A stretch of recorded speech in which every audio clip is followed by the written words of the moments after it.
Olá pessoal, nessa época de isolamento social eu acabei reeditando uma entrevista que eu havia feito para o Murilo Espanhol, que eu achei que poderia ter interesse para todos vocês. Como as plantas chegaram na vida do senhor? O acaso é uma coisa muito importante nas nossas vidas. Eu estava no primeiro ano da faculdade de arquitetura e queria fazer um estágio. E fui procurar esse estágio exatamente no escritório de arquitetura. Só que esse arquiteto dividia a casa com outro arquiteto que era paisagista. E aí eu comecei a namorar esse universo muito bacana da arquitetura paisagística. Comecei desenhando aquelas pranchas que eu achava lindas, né? Por quê? Porque a arquitetura tinha uma certa rigidez, eu tinha que, ver os espaços, a altura de uma cama, o tamanho de uma cadeira, o tamanho de uma pia. E na arquitetura paisagística eu podia fazer desenhos muito mais livres, era muito mais gostoso, eu adorava desenhar.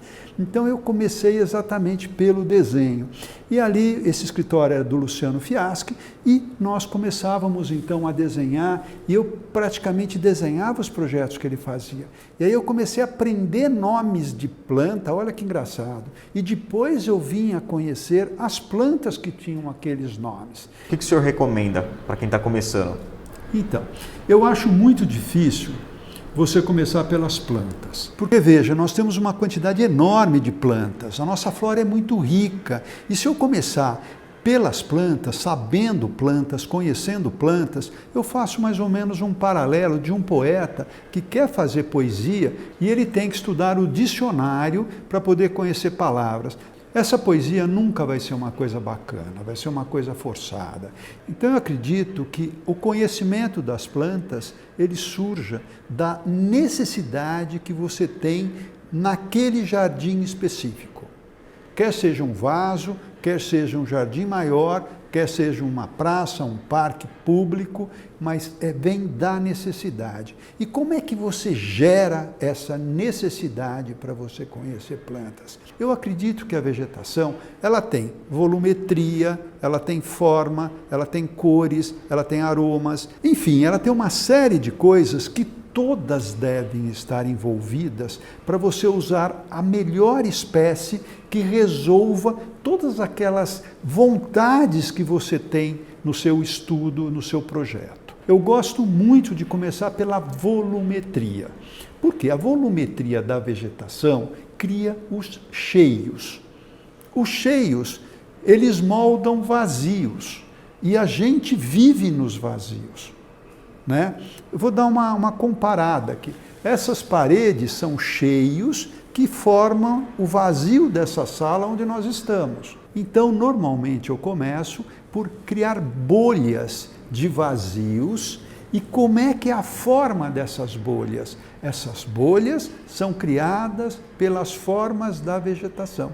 Toda essa metodologia que eu estou falando para vocês, eu criei porque eu era obrigado a dar aula em um semestre e fazerem os alunos a utilizarem plantas. Se eu começasse pelos nomes, ia ser uma coisa muito chata, ninguém quereria saber, ninguém faria a minha disciplina. Então eu criei elementos muito simples para que os alunos pudessem, através desses elementos simples, chegar na vegetação, pesquisar que espécies seriam mais adequadas para solucionar determinados problemas. O meu critério é o seguinte: quanto mais sensações interessantes eu tiver no projeto, mais rico ele é.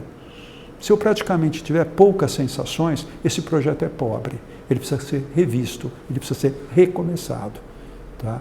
Então, meu critério é muito simples. E quais são esses cheios que a vegetação propicia? Nós temos 3 estratos principais. O primeiro é o estrato arbóreo, o segundo o estrato arbustivo e o terceiro o estrato de forrações. A gente simplifica muito. No estrato arbóreo eu tenho 3 volumes principais. As árvores de copa horizontal, que me criam um chapéu, que me criam uma sombra muito larga, me criam um teto. Eu tenho as árvores de copa vertical, que quando eu coloco elas umas ao lado das outras, elas criam paredes verdes e essas paredes me escondem trechos da paisagem e, claro, eu vou utilizar essas árvores em trechos da paisagem que são desinteressantes, colocando então esse verde na frente e fazendo do limão uma limonada, ou seja, da área desinteressante fazendo uma coisa interessante, bacana. E o terceiro volume são as palmeiras, que servem para pontuar o espaço, enriquecer o espaço através da sua forma escultórica, né? E eu poderia criar aí com as palmeiras verdadeiras arcadas, quando eu coloco uma palmeira ao lado da outra. E o extrato arbustivo, que eu tenho apenas 2 elementos, os arbustos altos e os arbustos baixos. O que são arbustos altos? São aqueles que estão acima do meu olho, eles têm acima de 1,5 m, que eles vão barrar a paisagem. Eles me impedem a passagem e me barram a paisagem. Os arbustos baixos, eles também me barram a passagem. A não ser que eu seja um cara muito sem educação, que eu vá pisar em cima desses arbustos. Mas os arbustos baixos, além de me barrar a passagem, eles me liberam a paisagem. Eles não me obstruem essa visual. E, finalmente, as forrações. As forrações também têm apenas 3 tipos.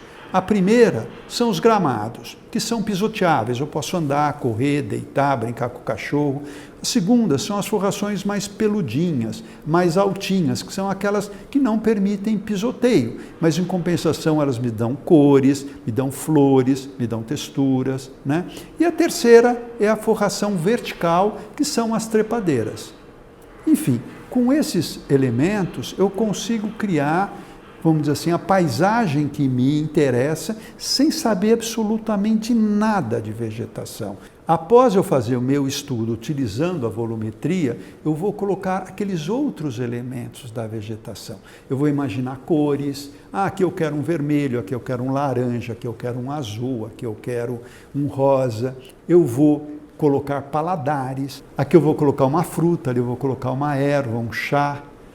E, finalmente, eu coloco os aromas, que são como gotas de perfume no meu projeto, né? Então, eu vou ter plantas aromáticas, árvores, arbustos, trepadeiras, que vão me dar, então, aquele perfume que pode ser diurno ou pode ser noturno, né? Tem a audição também, que a gente vai trabalhar através dos barulhinhos gostosos da água, ou então através das frutas que vão atrair os pássaros, e os pássaros poderão também fazer ali a trilha sonora do meu jardim.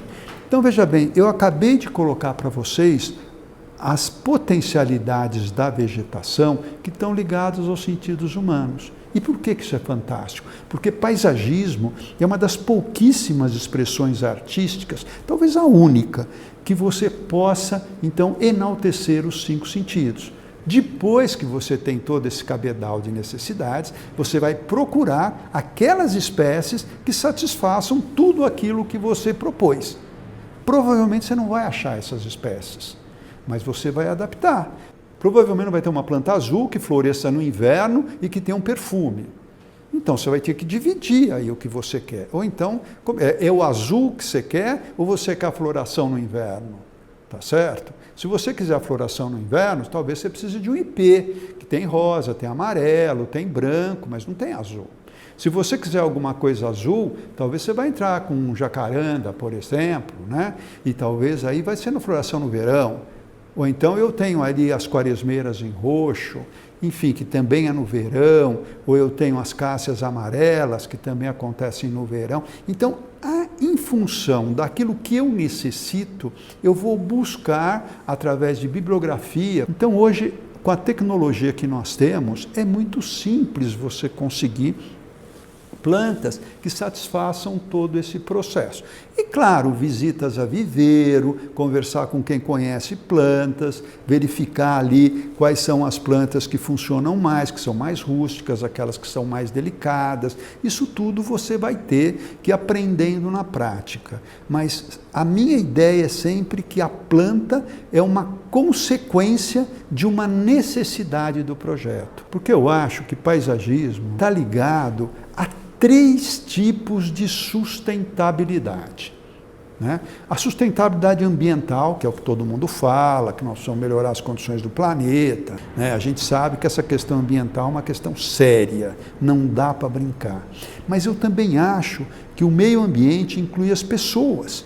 Então é muito importante a gente pensar na sustentabilidade social, né? Os parques, as áreas de lazer, as crianças, brincar, ter essa recreação, é fundamental. Aliás, o mundo hoje está entendendo que essas áreas de lazer, essas áreas verdes, são o antídoto necessário para essa quantidade de horas que as pessoas estão gastando na internet, junto aos celulares, aos computadores, né? Eu estive ano passado no MIPIM, que é o maior evento de produtos imobiliários do mundo, e lá eu vi muito isso. A cidade verde era o tema. Esse ano vai ser a cidade das pessoas. Parece incrível, né? Fazer um tema que a cidade é das pessoas. Mas, infelizmente, até hoje, o urbanismo foi muito pautado no carro, no veículo, e as pessoas ficavam meio à deriva, como uma consequência e não como o elemento central. E a ideia é que a qualidade de vida pessoal, olha que eu não estou falando nem de sustentabilidade ambiental, nem de sustentabilidade social. A qualidade pessoal, ou seja, eu, como indivíduo, tenho que estar bem fisicamente, mentalmente, para eu poder ajudar a melhorar o planeta e para eu poder ajudar a melhorar a sociedade. Então, a questão da sustentabilidade pessoal hoje, ela é fundamental. Em geral, o paisagismo está ligado muito ao tecido urbano, né? E as cidades são elementos feitos pelos homens, né? Não existe isso na natureza. Tanto que as ilhas de calor que provocam uma parte forte dessas tempestades são consequência dessas ilhas de calor. São Paulo era a terra da garoa, hoje é a cidade das tempestades. E a vegetação, a volta da natureza para a cidade, e aí entra o paisagismo, é fundamental para a gente minimizar esses efeitos nocivos que nós humanos causamos na cidade. Eu não tenho dúvida, acho que o paisagismo é a profissão do futuro.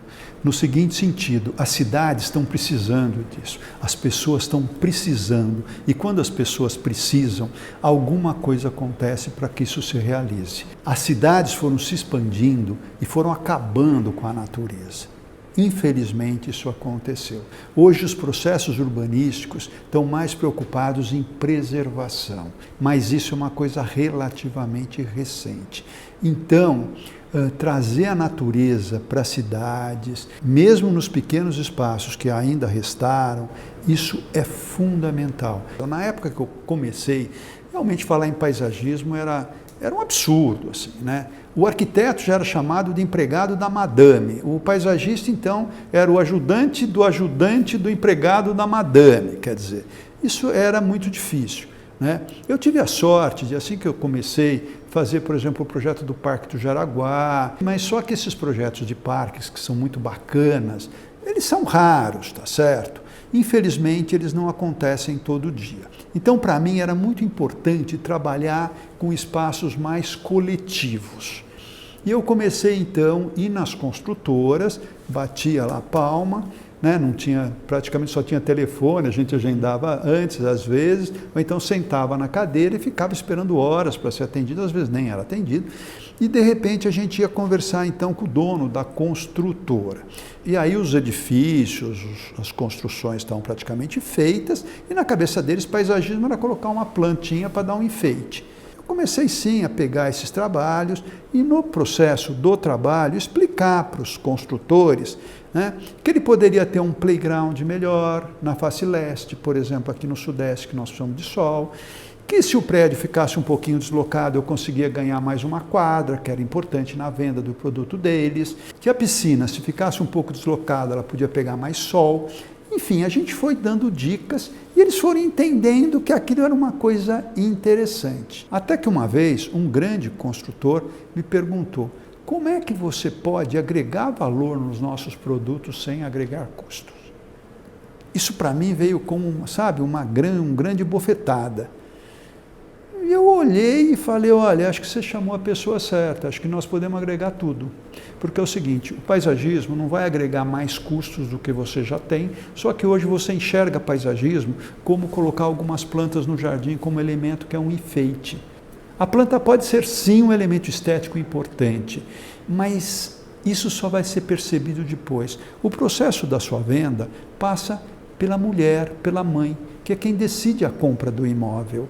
E ninguém pensa nisso. Agora, se a gente tiver lugar bacana para as crianças, a mãe sentir que ali a criança vai poder fazer um esporte, vai poder se relacionar com outros amigos, né? Isso é uma coisa muito importante. Naquela época, as mulheres começavam a trabalhar fora com mais intensidade. Essas mães também estavam muito preocupadas com a segurança.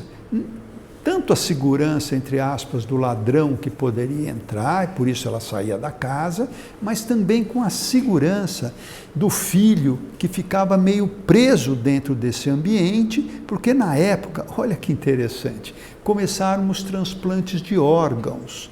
E aí existia uma lenda de que raptavam crianças para retirar esses órgãos. E as mães ficavam apavoradas. Então elas queriam morar num lugar que elas sabiam que os filhos iam ficar protegidos, né?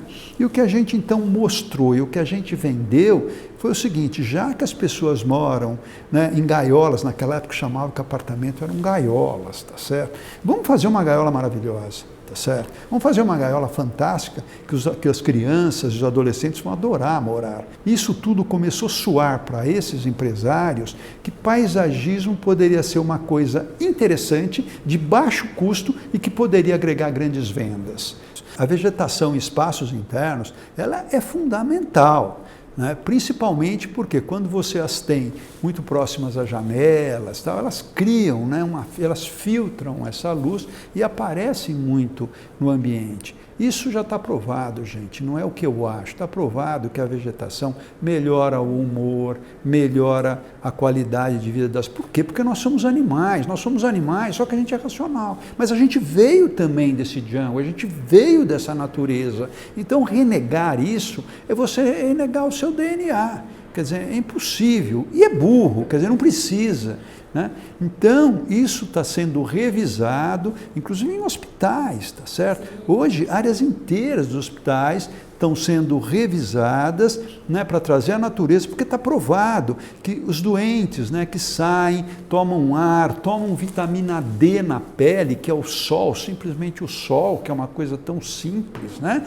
Estão em contato com a natureza, veem pássaros, esses doentes melhoram, eles têm uma recuperação melhor, né? Isso é uma coisa mundial, quer dizer, não é mais o que eu acho, está cientificamente provado. Então eu acho que essa ideia de trazer a vegetação para dentro de casa é uma coisa que agora a gente tem uma base científica para poder provar que ela realmente melhora a vida das pessoas. Então, essa é a ideia de vida, de relacionamento, né, de atividade entre o verde, entre as pessoas. Isso é uma coisa que encanta todo mundo. Então a gente tem usado muito esse recurso, né, que eu chamo de biofilia, que é um novo termo, né, para discutir essa questão, porque quando você fala, vai trazer a natureza, vai falar, não, pelo amor de Deus, vai ter mosquito, vai ter escorpião, vai ter cobra. Calma, é uma natureza mais antropizada, é uma natureza menos agressiva. Você pode não ter tudo também, até porque nós estamos num ambiente urbano,